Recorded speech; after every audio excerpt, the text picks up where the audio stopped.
Hello and welcome to all. I am Dr. Ratan Priya. Today we will discuss the Hindu, the newspaper analysis और आज का date है 17 मई 2021। तो पहले कुछ हेडलाइंस देखेंगे, फिर एडिटोरियल देखेंगे और ये भी देखेंगे कि उससे और क्या क्वेश्चंस नहीं, लेकिन किस एरिया में हमें और ध्यान देना चाहिए जहाँ से क्वेश्चन पूछे जा सकते हैं।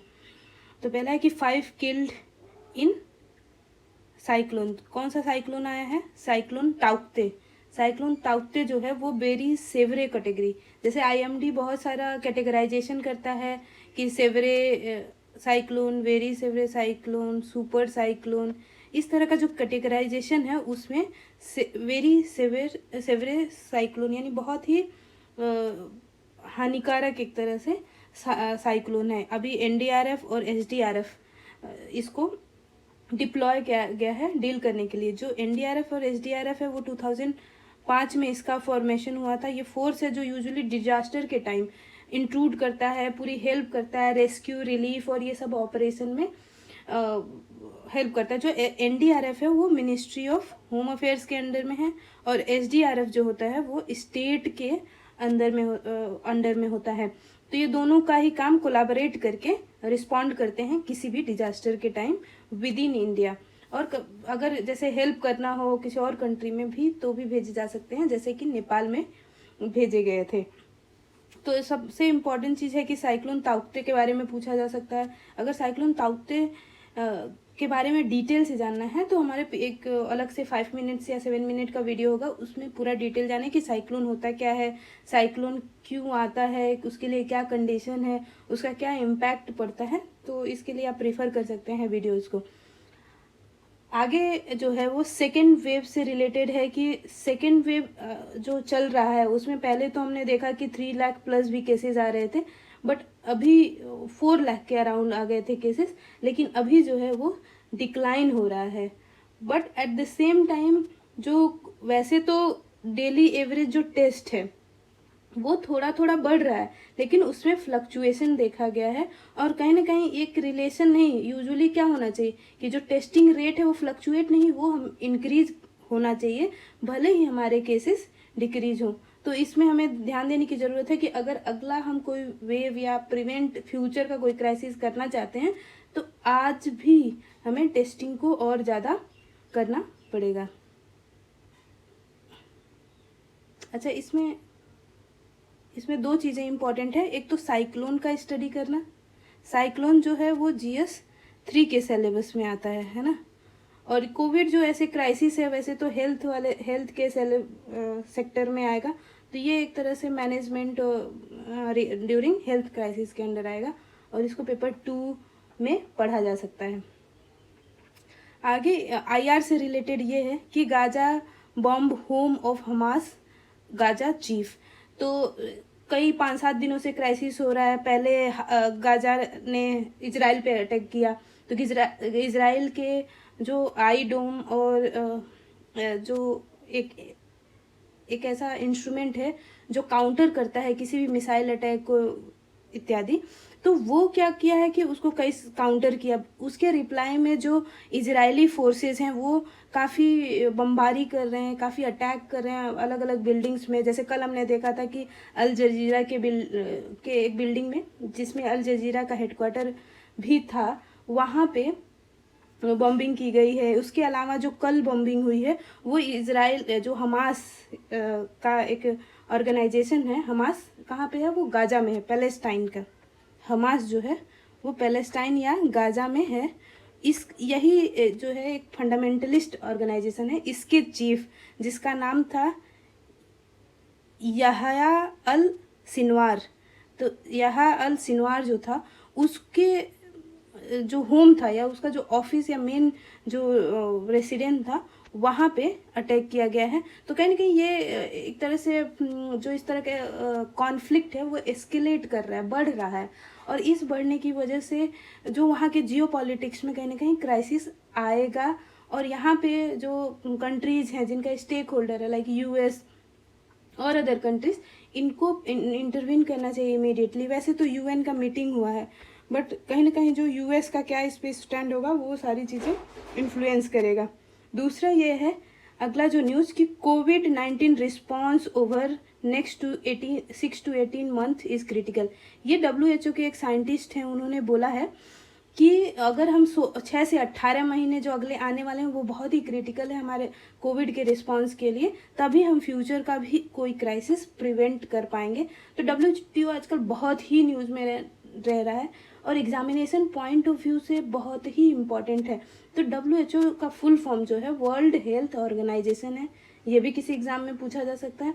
ये UN का स्पेशलाइज्ड बॉडी है और इसका जो फॉर्मेशन है वो 1948 में हुआ है। तो ये जो स्पेशलाइज्ड एजेंसी पूछा जा सकता है हेल्थ के लिए है UN का, तो ये भी आपको पता होना चाहिए। जो इसका हेडक्वार्टर है वो जिनेवा स्विट्जरलैंड में है।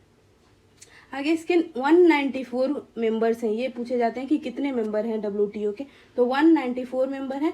और यूजुअली ये जो ministry of health different country के रिप्रेजेंटेटिव हैं वो यहाँ पे रिप्रेजेंट करते हैं। तो इंडिया में मिनिस्ट्री ऑफ हेल्थ का क्या नाम है? Ministry of health and family welfare. Ministries का नाम भी पता हो तो बहुत अच्छी बात है।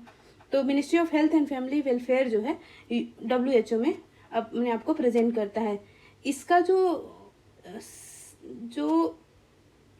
7 अप्रैल 1948 ये जो डेट है वो उस डेट को WHO क्या करता है, वर्ल्ड हेल्थ डे के रूप में मनाता है। तो वैसे हमें पता होना चाहिए क्योंकि क्राइसिस तो सेंचुरी का है, तो कहीं ना कहीं वर्ल्ड हेल्थ डे कब मनाया जाता है ये हमें पता होना चाहिए, तो वो अप्रैल 7 है।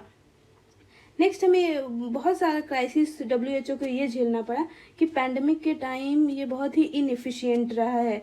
तो उसका क्या रीज़न है? तो एक तो जो WHO का जो इनएफिशिएंसी है वो फंडिंग की वजह से रहा है कि फंडिंग कम होती है। फंडिंग ऐसी है कि कुछ फंडिंग डिफरेंट कंट्रीज़ के कंट्रोल में होता है, कुछ फंडिंग क्या कहते हैं कि वॉलंटरी होता है। तो एक तरह से यूनिफॉर्म फंडिंग नहीं है और वो कभी या तो उस पर ऑटोनॉमी नहीं है कि वो फंडिंग जो आ रहा है उस पर एक्सपेंडिचर कैसे होगा। तो इस तरह की क्राइसिस, जैसे US सबसे ज़्यादा इसमें वेटेज था, बट जब डोनाल्ड ट्रम्प प्रेसिडेंट थे US के तो उन्होंने WHO से विड्रॉ कर लिया था क्योंकि उन्हें लग रहा था कि वो बहुत ज़्यादा फंडिंग दे रहे हैं, लेकिन WHO कहीं ना कहीं चाइना के बिहेस्ट पे रिस्पॉन्स कर रहा है। स्ट्रक्चरिंग का इशू है कि डिसीजन मेकिंग या वोटिंग ये सब में एफिशिएंट नहीं रहा है WHO। स्टाफिंग का इशू है और ब्यूरोक्रेसी का कि किस तरह से गवर्नेंस हो रहा है। कहीं ना कहीं ये एलिज हो रहा है over a period of time कि चाइना का जो इन्फ्लुएंस है WHO में इधर इस वाले ईयर में बहुत ज़्यादा ही रहा है, क्योंकि ना तो चाइना में इंक्वायरी हो पाई अच्छे से फेयर तरीके से कि वुहान वायरस जो था वो कोविड वायरस या वुहान वायरस जो था वो क्या चाइना में नेचुरली ओरिजिन हुआ या अभी चाइना का क्या उस टाइम रिस्पांस था, चाइना क्या किसी कॉन्स्पिरेसी के थ्रू तो नहीं ये सब कर रहा है। तो ये सारी चीज़ें हैं। अगला एडिटोरियल में दिया था पेटेंट के बारे में, हम लोग कई दिन से पढ़ रहे हैं पेटेंट के बारे में।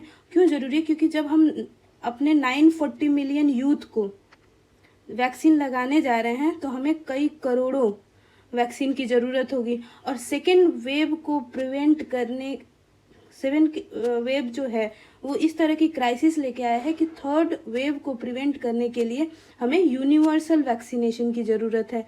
और अभी तक हमने क्या किया है कि ओनली 3% पॉपुलेशन को 2 डोज दे दिए हैं और 10% पॉपुलेशन को सिंगल डोज दिए हैं। तो ये बहुत ही मिनिमल है। US पूरी तरह वैक्सीनेट कर चुका है, इजराइल पूरी तरह वैक्सीनेट कर चुका है, सेशल्स पूरी तरह वैक्सीनेट कर चुका है। तो इंडिया को भी अगर पूरी तरह वैक्सीनेट करना है अपने पॉपुलेशन को तो उसको सप्लाई जो कंस्ट्रेंट है वैक्सीन का उसे एड्रेस करना पड़ेगा। कहीं ना कहीं जो कोवैक्सीन और कोविशील्ड जो है उसकी सिर्फ उसी दोनों के प्रोडक्शन से नहीं हो पाएगा। एक तो हम स्पुतनिक वी जो है स्पुतनिक V या 5 जो भी कहते हैं, इसको हम इंपोर्ट कर रहे हैं रसिया से और local develop production I think June या जुलाई में जब भी स्टार्ट होगा वो करेंगे। लेकिन फिर भी ये सफिशिएंट नहीं है। तो इसके लिए क्या करना चाहिए? तो इसमें है कि जैसे इंडिया क्या किया है, ट्रिप्स है ना, इंडिया जो गया है ट्रिप्स में गया है। ट्रिप्स में किस लिए गया है? ये कहने के लिए कि ग्लोबल लेवल पे जितने भी वैक्सीन प्रोड्यूस हो रहे हैं कोविड से रिलेटेड, उसको एग्जेम्प्ट कर दिया जाए पेटेंट के लिए। पेटेंट क्या होता है? पेटेंट होता है एक्सक्लूसिव राइट होता है, जो गारंटी दिया जाता है कि इस टाइप का जो इन्वेंशन है, कोई भी टाइप का अगर इन्वेंशन कोई पर्सन कोई ऑर्गेनाइजेशन कर रहा है तो उसका कोई बाद में अगर यूज करेगा तो या तो उसके परमिशन की ज़रूरत होगी, अगर वो कोई पैसा डिमांड करता है तो वो भी देना पड़ेगा। तो कहीं ना कहीं एक तरह से पेटेंट एक इंसेंटिव होता है नए नए इनोवेशन लाने के लिए। तो इंडिया और साउथ अफ्रीका WTO में गए हैं ट्रिप्स के तहत, कि इसके तहत ट्रिप्स के तहत पेटेंट के लिए जो कोविड से रिलेटेड पेटेंट स्पेशली वैक्सीन से रिलेटेड उसको एग्जेम्प्ट कर दिया जाए।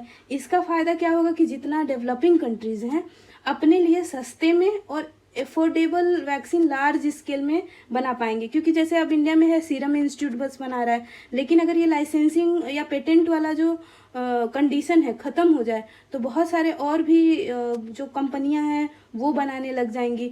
तो जो शॉर्टेज है वैक्सीन का देश में या विदेशों में या डेवलपिंग कंट्रीज़ में वो कम कर सकते हैं।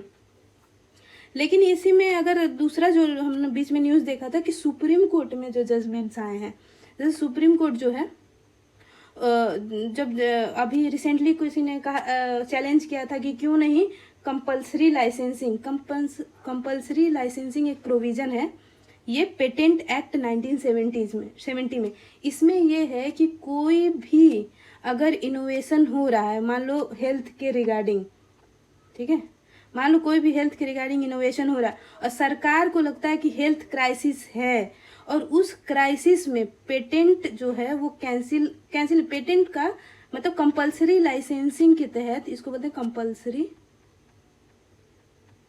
लाइसेंसिंग, कंपल्सरी लाइसेंसिंग के तहत किसी भी मतलब ये ओपन कर सकती है कि इस दवा का या इस वैक्सीन का फॉर्मूला जो है ये है, और बाकी कंपनियों को अलाउ कर सकती हैं डोमेस्टिक लेवल पे, मतलब अपने इंडिया में कि लार्ज स्केल वैक्सीन का प्रोडक्शन हो सके। तो जब इसके यूज की बात डोमेस्टिक लेवल पे पूछी गई कोर्ट में, तो कोर्ट में गवर्नमेंट कहा कि अभी इस तरह का करना यानी कंपल्सरी लाइसेंसिंग को यूज करना अभी काउंटर प्रोडक्टिव हो सकता है। तो कहीं ना कहीं ग्लोबल लेवल पे जो इंडिया का स्टैंड है वो डोमेस्टिक लेवल पे जो इंडिया का स्टैंड है वो दोनों एक दूसरे से बहुत अलग है, तो इसको यहाँ पे मेंशन किया गया है। तो जो कंपल्सरी लाइसेंसिंग का प्रोविज़न है वो सेक्शन 92 ऑफ पेटेंट एक्ट 97 में दिया गया है। तो पूछ सकता है कि कंपल्सरी लाइसेंसिंग जो है वो किससे रिलेटेड है, तो वो पेटेंट से रिलेटेड है। फिर पूछ सकता है कि जो ट्रिप्स है वो किससे रिलेटेड है, तो ट्रिप्स भी जो है वो इंटेलेक्चुअल प्रॉपर्टी राइट से रिलेटेड है। ये पूछ सकता है कि ट्रिप्स जो है वो किस ऑर्गेनाइजेशन से रिलेटेड है, तो वो WTO से रिलेटेड है। तो इसी तरह हमें और भी, जैसे कि अब भारत का जो पब्लिक सेक्टर का वैक्सीन जो है कोवैक्सीन, इसमें वो भी सजेस्ट किया है कि उसका भी यूज करके हम फर्दर इसका जो एक्सपैंड कर सकते हैं प्रोडक्शन। तो एक तरह से क्वेश्चन मान लो अगर ऐसे पूछा गया कि अकॉर्डिंग टू, मान लीजिए तीन स्टेटमेंट है, according to Indian patent act biological process to create a seed can be patented in India. तो ऐसा नहीं है कि पेटेंट जो है वो कोई भी एक सीड बना ले और जस्ट क्योंकि वो बायोलॉजिकल है, नेचुरली पाया जाता है, तो ऐसा नहीं कि उस सेम चीज़ को वो पेटेंट कर पाएगा। There is no intellectual property board तो है, यानी कि इंटेलेक्चुअल प्रॉपर्टी बोर्ड जो है इंडिया में बनाया गया है देखने के लिए, इसीलिए ये दोनों स्टेटमेंट गलत है। तीसरा स्टेटमेंट जो है वो plant varieties are not eligible to be patented in India. तब देखो कि यहाँ सीड जब पेटेंट वैरायटी में नहीं आ रहा है, जस्ट उसको ट्वीक करके, उसी तरह प्लांट वैरायटी भी इंडिया में प्रोटेक्टेड नहीं है पेटेंट एक्ट की तरह। हो सकता है कि ये सारी चीज़ें ग्लोबली हों अलग रूल के हिसाब से जैसे ट्रिप्स में, लेकिन इंडियन पेटेंट लॉ में ऐसा नहीं है। तो इसका आंसर है 3।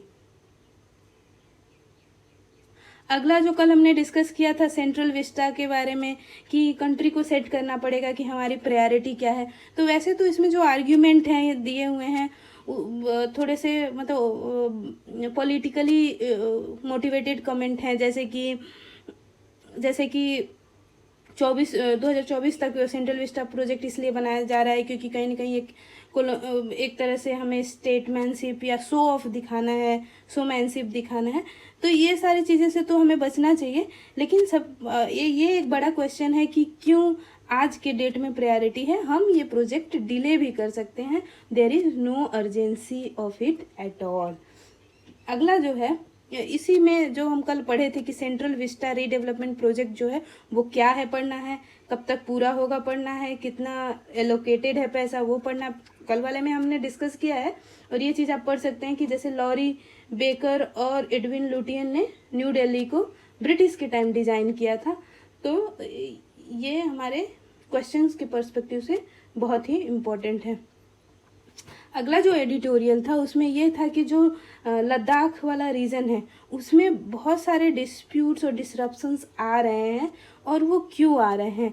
तो पहले हम इनिशियली देख रहे थे कि PLA जो पीपुल्स लिबरेशन आर्मी चाइना का है उसके साथ इस वाले रीजन में, जैसे कि गालवान रीजन में, यहाँ पे पेंगसोंग रिवर है वहाँ पे, तो उसकी वहाँ पे बहुत सारा कॉन्फ्लिक्ट हो रहा था। तो यहाँ पे कहाँ कहाँ हो रहा था, गालवान में हो रहा था, गोगरा में हो रहा था, हॉट स्प्रिंग में हो रहा था, नॉर्थ बैंक ऑफ पेंगोंग सो में हो रहा था, कैलाश रेंज में हो रहा था और डेमचोक में हो रहा था। तो ये सारा जो रीजन है, जो रीजन दिया वो हमारे प्रीलिम के पर्सपेक्टिव से बहुत ही इम्पोर्टेंट है। आगे हम इसके बारे में देखेंगे। तो ये तो सारे रीजन हो गए कि क्राइसिस कहाँ कहाँ था। उसके अलावा अगर हम क्राइसिस कैसे हमने सॉल्व किया, मीटिंग की बहुत सारी, और कहीं ना कहीं रिसेंटली ये सारी जो कॉन्फ्लिक्ट्स हो रहे थे अचानक से सॉल्व होने शुरू हुए। लेकिन इसके पीछे क्या रीज़न था, कितना हम सॉल्व कर पाए हैं, इस तरह की क्लैरिटी नहीं आई है। कहीं ना कहीं कुछ जगहों पे तो हमने सॉल्व किया है। पहले इंडिया का स्टैंड रहा था कि हम एक ही बार सारा सोल्यूशन करेंगे, लेकिन जब रिसेंटली हमने सिर्फ कैलाश रेंज पे जो भी सॉल्यूशन या मीटिंग निकालने की कोशिश की, तो कहीं ना कहीं वो हमारे इस पॉलिसी से अलग था जो हम पहले फॉलो कर रहे थे कि लद्दाख के पूरे जो कॉन्फ्लिक्ट है उसको एक साथ डिस्कस करेंगे, हम उसको सेग्रीगेटेड वे में नहीं देखते हैं। बट वहाँ थोड़ा सा चेंज हुआ है इंडिया के अप्रोच में। उसी तरह इसमें बताया गया है कि कहीं कहीं जो पीस और ट्रैंक्विलिटी वो दोनों कंट्री इंडिया और चाइना तो कह तो रहे हैं कि इस्टेब्लिश करना चाहिए वैसे, और अगर जब से जजमेंट या रिसेंट टाइम्स में देखेंगे तो फर्दर कोई कॉन्फ्लिक्ट नहीं हुआ है बिटवीन बोथ आर्मी, और फिर कोई डेथ भी नहीं सुनाई दिया है। तो कहीं ना कहीं ये अच्छी बात है कि नहीं सुनाई दिया है। लेकिन ये लॉन्ग टर्म है कि नहीं, ये सस्टेनेबल है कि नहीं, या स्टेबल रिजल्ट इसका होगा कि नहीं, वो देखने वाली बात है। तो कहीं ना कहीं हमारा जो अप्रोच है इंडिया आर्मी का चाइना की तरफ, वो उसको जैसे हमने ऑलरेडी कुछ चीज़ें चेंज की हैं और रीओरिएंट करने की ज़रूरत है। इसमें अब फिर जियो पॉलिटिक्स बता रहा है कि अभी तक तो हमने प्रॉब्लम देखा कि क्या हो रहा था लाइन ऑफ एक्चुअल कंट्रोल में, लेकिन जो जियो पॉलिटिक्स क्या है, इस एक तो ये हो गया। दूसरा, इंडिया क्या कर रहा था, वैक्सीन मैत्री प्रोग्राम चला रहा था, हम एक्सपोर्ट कर रहे थे और बहुत कंट्री को मदद कर रहे थे वैक्सीन डिप्लोमेसी के थ्रू। ये चाइना का हम अल्टरनेटिव कहीं ना कहीं दिखा रहे थे कि we can deliver to the world. लेकिन डोमेस्टिक लेवल पे क्या हो गया, हम अपने नेबरहुड को भी सप्लाई किए, बट रिसेंट टाइम में क्या हो गया कि वैक्सीन का सप्लाई नेबरहुड में कहीं ना कहीं हम डोमेस्टिक जब सेकेंड वेव आ गया तो कंप्रोमाइज़ हो गया। तो अब चाइना इसका फ़ायदा लेके पूरे साउथ एशियन जो कंट्रीज़ हैं एक्सक्लूडिंग इंडिया को छोड़कर मीटिंग बुलाया और वैक्सीन के लिए कि कैसे वैक्सीन प्रोक्योर करना है फाइनली चाइना से, ये सारी चीज़ें डिस्कस किया गया।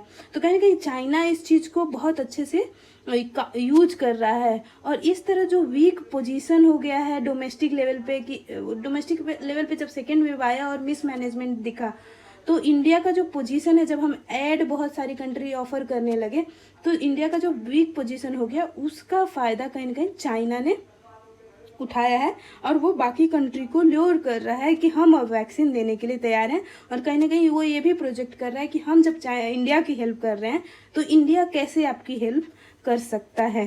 लेकिन इस तरह का जो चाइना का टैक्टिस है वो ज़्यादा दिन नहीं काम करने वाला, क्योंकि पहले ऑलरेडी जो चाइना है डेट ट्रैप डिप्लोमेसी के तहत मालदीव को एक तरह से इन्फ्लुएंस किया, और बाद में मालदीव को रियलाइज़ हुआ कि वो गलत स्टेप ले चुके हैं।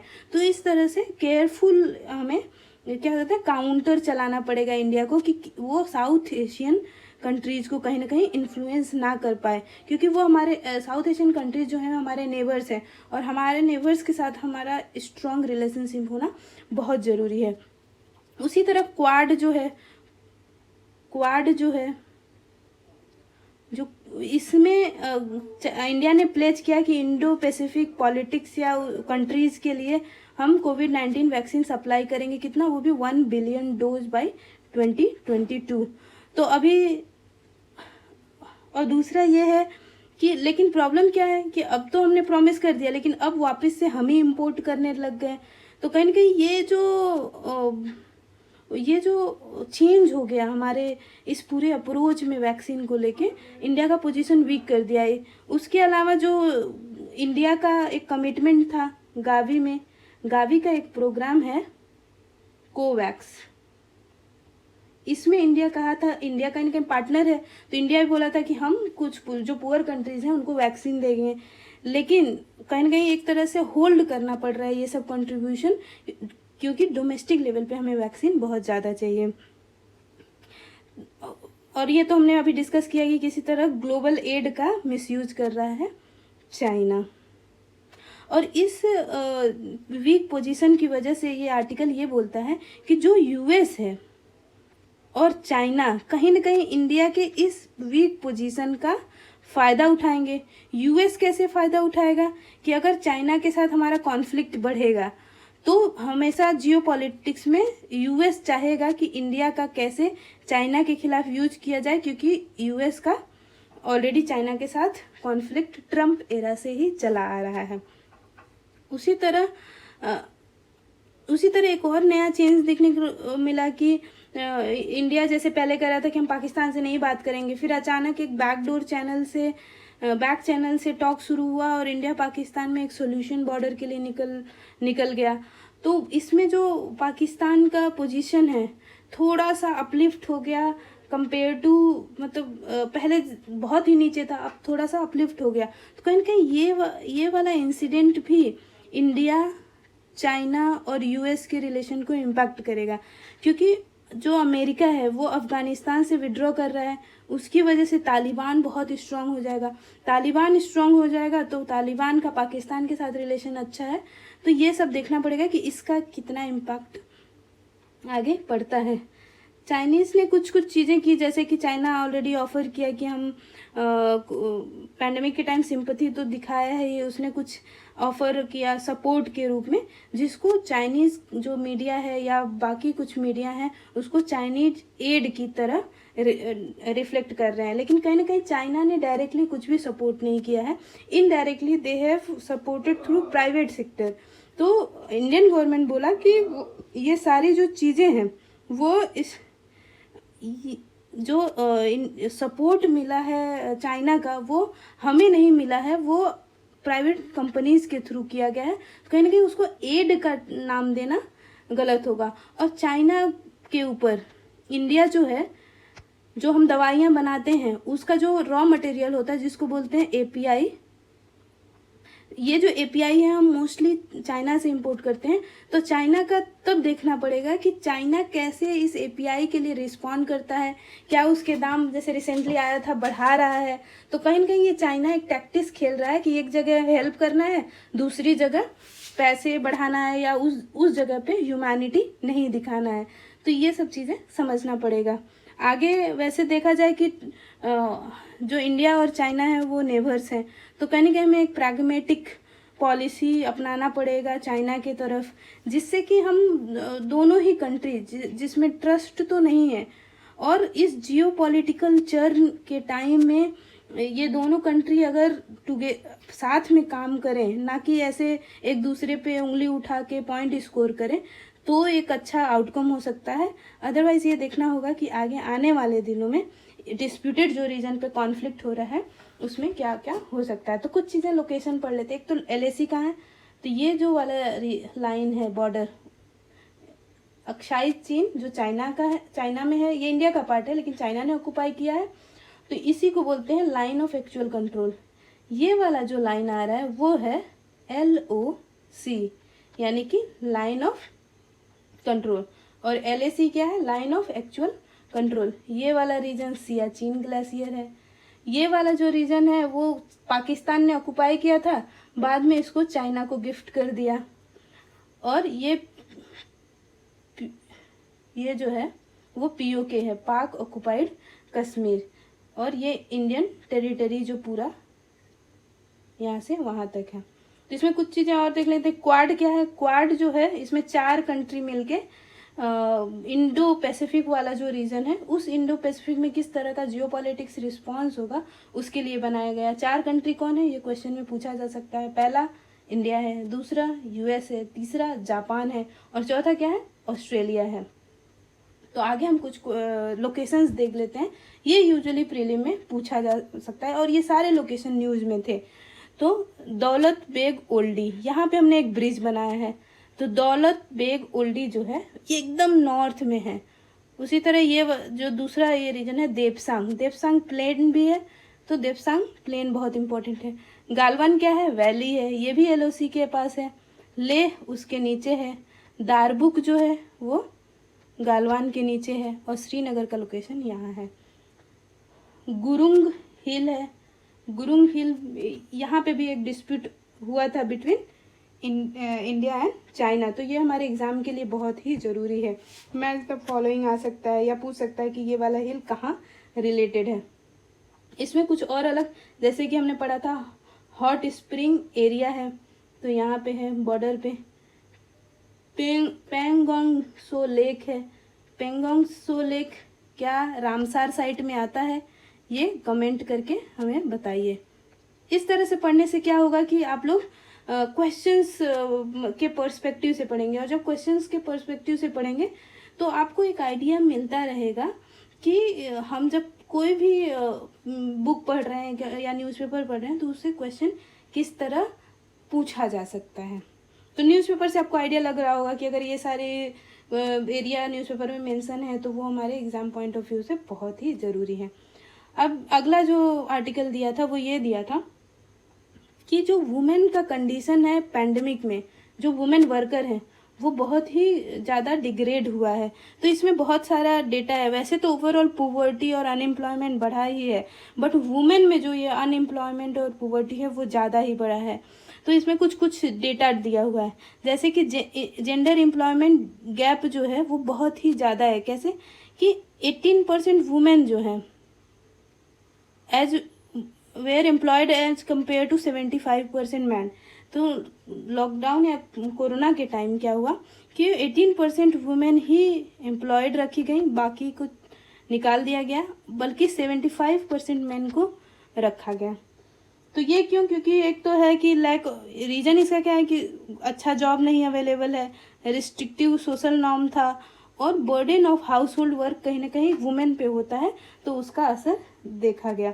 तो वुमेन मेन से ज़्यादा प्रभावित हुए। उसी तरह और भी डेटा दिए हैं कि 61% of male worker were unaffected.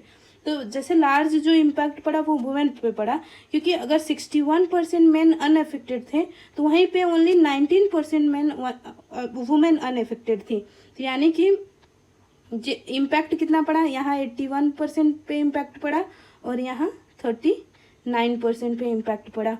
आगे जो है कि ये आगे फिर और डेटा मतलब बता रहे होते हैं कि 47% of employed women have lost their job during lockdown. लेकिन वहीं मेन के केस में क्या हुआ, only 7% have lost their employment. तो इसका क्या है कि कैसे मतलब जो मेन होते हैं, जो आदमी हैं, वो अपने जॉब को रीगेन कर पाए, लेकिन बहुत सारे जो औरतें थी वो अपने जॉब को रीगेन नहीं कर पाए, क्योंकि एक तो वो जो मेन थे वो इस अनसर्टेनिटी के टाइम में भी वो कहीं ना कहीं they were looking for job, और भले वो कम अर्निंग के साथ भी काम कर रहे थे। तो इसका ओवरऑल क्या, ऐसे बहुत ही आगे इसके रिगार्डिंग डेटा दिया हुआ है। इसमें ये इतना ज़्यादा डेटा तो हमारे राइटिंग के पर्सपेक्टिव से नहीं इम्पोर्टेंट है, लेकिन कहीं ना कहीं वुमेन का जो कंडीशन है वो वर्सन हुआ है। और इसमें सबसे ज़्यादा क्या हुआ है कि वुमेन का जो अगर कहीं ना कहीं इंगेजमेंट बढ़ा है तो डोमेस्टिक वर्क जो है एक्स्ट्रा करना पड़ रहा है एक वुमेन को कंपेयर टू मैन। तो इसका सॉल्यूशन क्या हो सकता है, इसमें बताया गया है कि मनरेगा में जो है और भी एक्सपेंशन करने की ज़रूरत है, चाहे वो नंबर ऑफ डेज की बात हो या मोर वुमेन रिजर्वेशन, जैसे 33% और रिजर्व है, तो ये और भी अगर हम रिजर्व कर पाएँ तो उसको भी करने की ज़रूरत है।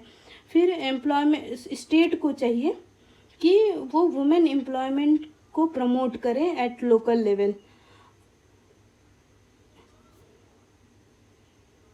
और उसके लिए क्या किया जा सकता है, जैसे कि कम्युनिटी किचन की व्यवस्था किया जाए जिसमें यूजली वुमेन एम्प्लॉयड होती हैं।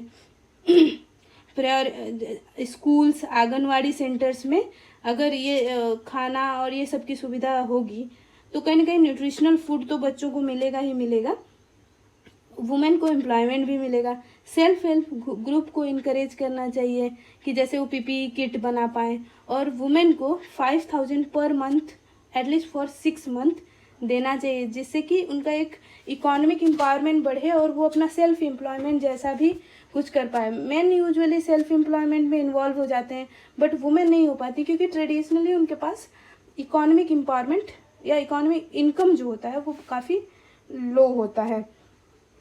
सोशल इंफ्रास्ट्रक्चर में हमें ज़्यादा इन्वेस्ट करना है, जैसे हम हेल्थ और एजुकेशन में देखेंगे तो हेल्थ में जैसे वुमेन का पार्टिसिपेशन जो है, नर्स, आशा और आंगनवाड़ी वर्कर्स, ये मोस्टली वुमेन ही होती हैं। तो इससे क्या होगा कि वुमेन का एम्प्लॉयमेंट बढ़ेगा।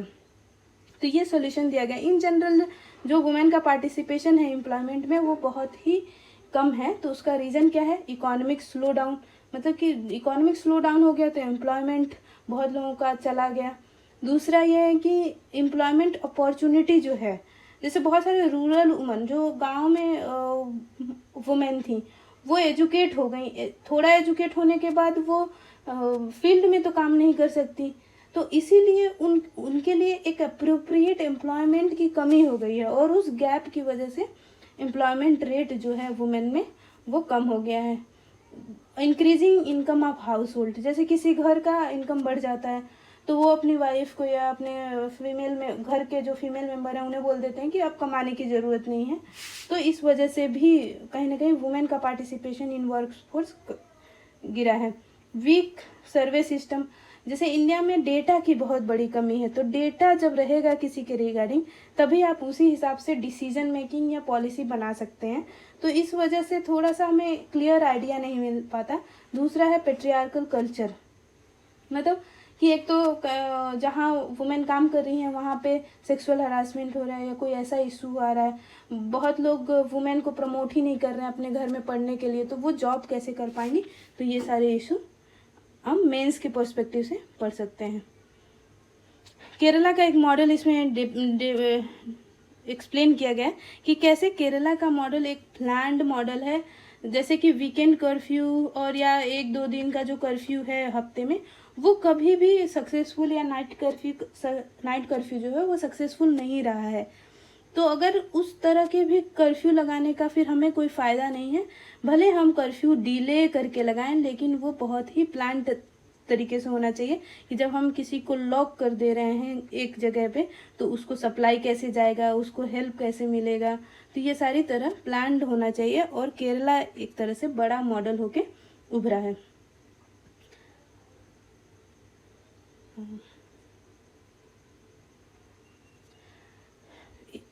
ये जो लास्ट आर्टिकल है इसमें ये दिया था कि नेशनल ट्रिब्यूनल कमीशन हमें सेट करने की ज़रूरत है।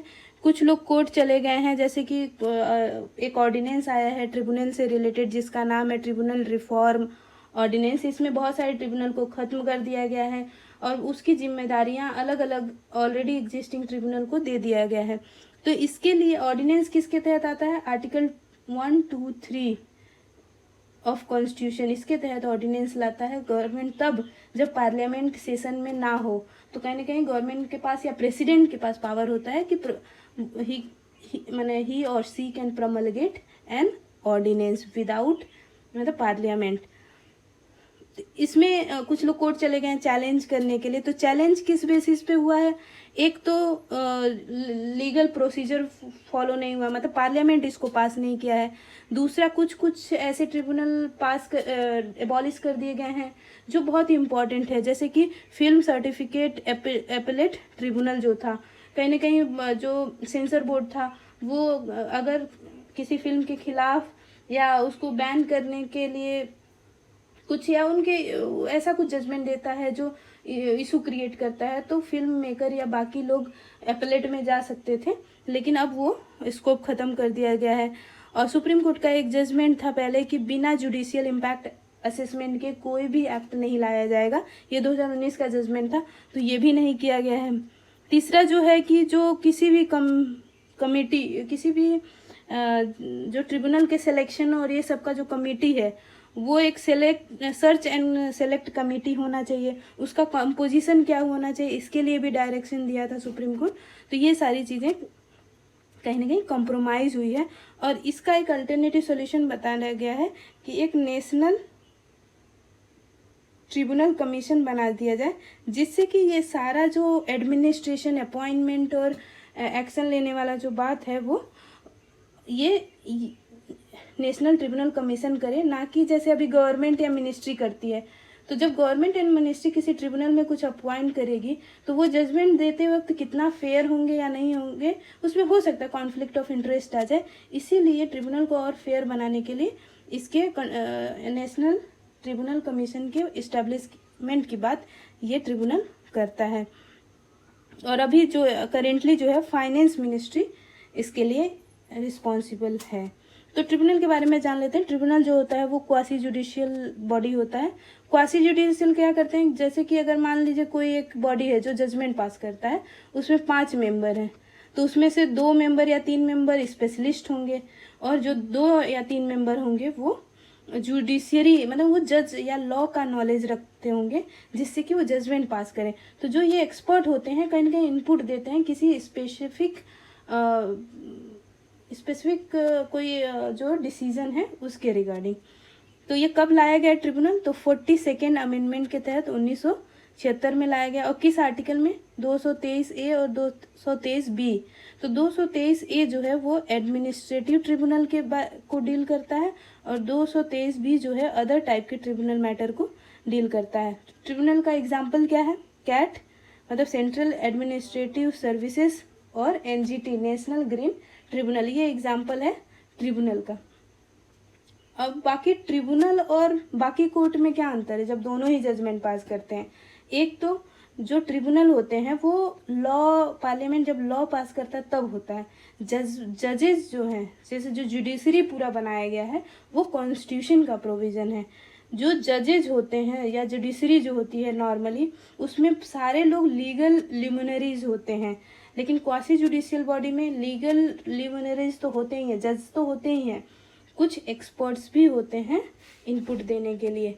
और जो क्वासी जुडिशियल बॉडी यानी कि जो ट्रिब्यूनल है वो it is always bound by principle of natural justice, मतलब वो जो एक केस देख रहा है, प्रिंसिपल ऑफ नेचुरल जस्टिस ये होता है कि 2 लोग केस लेके आए तो इनको पूरी अपॉर्चुनिटी दी जाएगी, इनका अलग अलग चीज़ सुना जाएगा ढंग से, इंडिपेंडेंटली बिना बायस हुए दिया जाएगा जजमेंट। लेकिन जजेस क्या होते हैं, जो पिछला क्या जजमेंट दिया गया है उस पर भी डिपेंड करेगा कि अगला क्या जजमेंट है।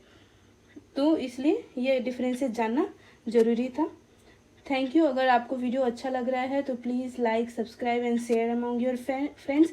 और if you have any suggestion then please do comment and suggest ki what I can do to improve this videos, or so that it will make you more